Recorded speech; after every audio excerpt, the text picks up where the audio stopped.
What's up, Caz? You from the future now, B? Yes, indeed, baby. I'm mobile, no feet. That's how you be at the airport? Yeah, I'll be at the airport like, yeah, excuse me. So what's the scoop behind that for folks that don't know the controversy, you know what I'm saying, behind the Sugar Hill Gang I mean, lyrics? Big Bang Hank, may he rest in peace, man. He and I were friends, man. He used to live in the Bronx, like over University Avenue, and he was a doorman at the Sparkle. The Sparkle was a hip-hop club, you know what I mean? It was first called the Executive Playhouse, and that's where Kool Herc used to play at. Hank was a doorman at the club, and when I used to go to the club and we wasn't performing, me and Hank got cool. We started talking or whatever, and we got cool. So after a while, I asked Hank to manage my group. We was the Mighty Force back then. Mighty Force, right. And Hank agreed to be our manager, and he took out a loan from his parents and shit, $2,000 for us to reinforce our sound system. And in order to pay it back, he had to get a job. You know, he wasn't making money at doing hip hop parties back then. Right. So he got a job in a pizza shop in New Jersey. That's where Sugar Hill Records is at. And at that same time, Sylvia Robinson, who was the head of Sugar Hill Records, was looking for some artists to make a rap song on, because she had seen like DJ Hollywood and Lovebug Starsky play at the Apollo, and they was like rapping while they DJing. So she was like, I want to mess with that. Right. So instead of coming to the Bronx and getting DJ Hollywood or Lovebug or one of the real cats, she got some local people from around New Jersey, which was Wonder Mike G. Hank was working in a pizza shop, lip syncing to my tapes back in the day. So people in the neighborhood thought he could rap, and he was the third person. You know what I mean?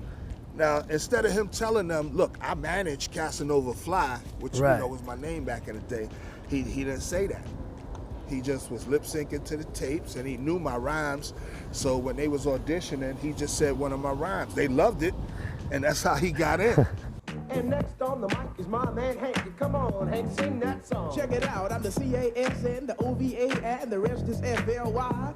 You see, I go by the code of the doctor of the mix, and these reasons I'll tell you why. I mean, you know, back then we didn't know about lawyers and royalties and publishing. We wasn't part of the music business. We still was in the street doing hip hop. Right. So to think that Hank was gonna make a real record or something was like, get the fuck out of here. You know what I mean?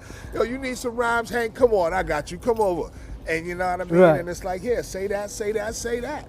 I ain't really think no record was gonna come out or nothing like that, but it did. And it blew up crazy, man. Yeah. And problem was, since we didn't know about the business, we hadn't signed no documents or no papers or nothing. Right. So they just took all the rights to the song. They used Good Times by Chic, the song, and that was the beat for Rapper's Delight without permission. And Nile Rodgers, the producer of the song, who was in the music business and had produced many songs, he knew what to do. He sued him right away. He sued him, put an injunction on the song. He's like, y'all did this song, take it off the rack, take it off the shelves or whatever. I'm suing y'all for everything. So the deal that they cut with him was like, look, don't take the record off the shelves. Let it sell. We'll give you the publishing. Okay, we'll give you the publishing. Now, instead of saying we'll give you the music publishing and a certain amount of money, no, we'll give you all the publishing, the writers, everything, just so we can keep the master copy and the right to use this song. And that's what they did. So that's even Hank wasn't getting the money I wasn't getting.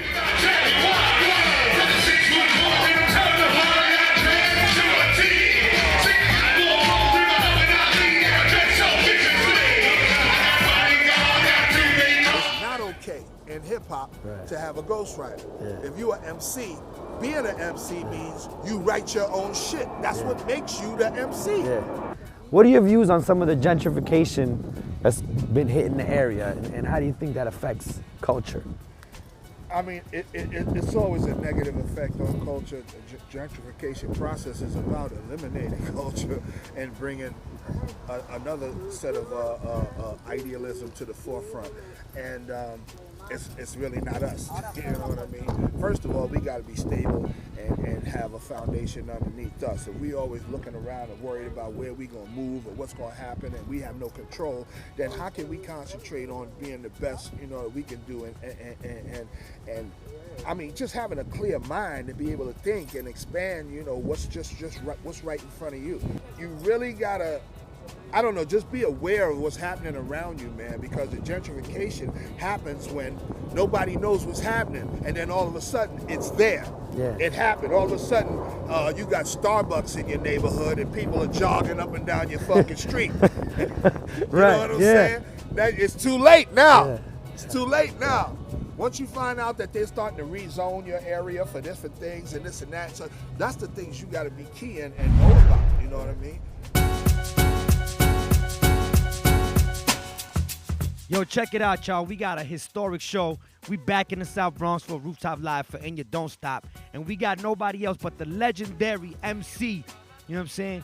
Grandmaster Caz, one of the illest MCs of all time. If you don't know, you better recognize and understand that you're going to learn something today. You know what I'm saying? We out here, it's a crazy honor, my bro. That's all I can say. Hey, You know it's what I'm my saying? honor, my pleasure, baby. You know how we do. We was going to move, but I was like, let's do the interview right here by the turntables. Might as well, man, because this is started for exactly. you DJ Casanova Fly. Exactly. You feel me? Well, you know what? To be Tell me honest about with you, that, man, in the beginning, it started for me as a dancer. I was a b-boy. Attempted b-boy, you know what I mean? I started dancing and going to party. That's how I got my name, Casanova Fly. It is a type of b-boy type name. Yeah, it was a bunch of b-boys. This was my next, progression in the ladder of hip hop. So the turntables has always been the foundation of my hip hop. You know what I mean? I left the dance early to let the better guys do it. You know what I mean? And I did what called out to me, which was the turntable. So it's only right that we do this right here. And they like seasoned and old and dusty looking, man. This look like some of my old turntables. Do some work. All right. You know, I hadn't seen you in a minute. I'm at the crib watching TV, and next thing I know, I'm with wife, and I'm like, yo, that's Caz, that's Melly Mel.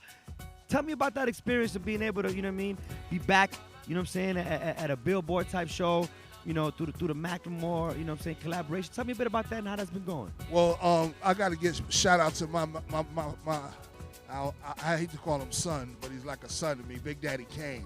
Big Daddy Kane is the one who kind of initiated the thing and made the connections, for them to come to work with us. And Macklemore and Ryan Lewis, of course, won all the Grammys in the rap category last year. And for them to reach out to us for the first single on their next project was big. Melly Mel's been on the charts before. Kumo D's been on the charts before. I never had a chart record. I never been on a record involved. Well, except for Rappers Delight, but that's another story. But yeah. But so yeah, it was a great experience, and it's the first time that anybody really big, you know what I mean, in the industry came to us really with something solid and something that could really put us somewhere, and it just happened to be him. We do it like, know what you need to do? They used to do it out in the park. Just put your hands up, cause it's all about.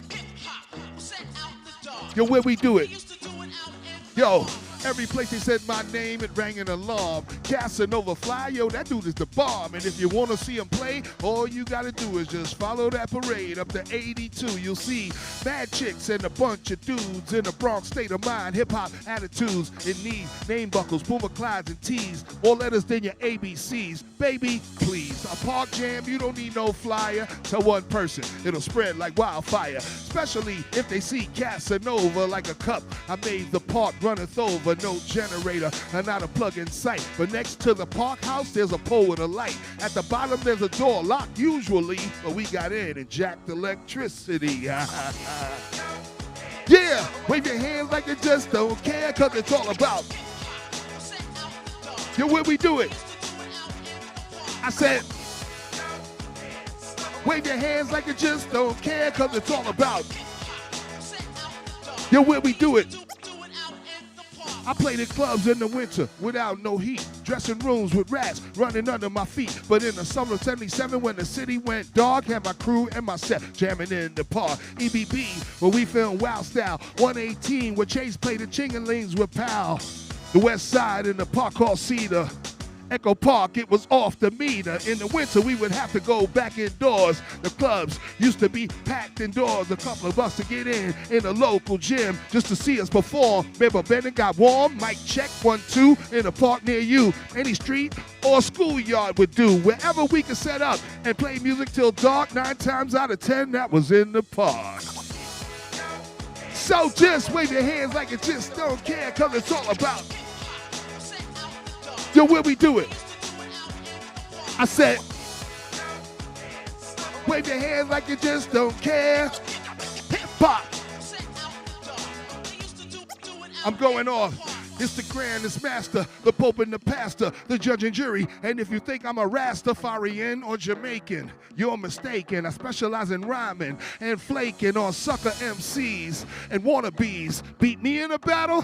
Nigga, please. Ain't no one better than the rap veteran. And this here is just another feather in my cap because my rap hit is sync to the beat. How? Just like a hi-hat. You can try your damnedest to show your manness, but showtime is now. I'm the grandest. And now I'm here up on the roof. I'm rocking out, not in the booth. I got my crew back here, it's proof. And we going in just like this, my peoples. Just wave your hands like you just don't care, cause it's all about. Well, we do it, Mike. I said put your hands up. Wave your hands like you just don't care, cause it's all about. Yo, where we do it? Yeah. Rebel.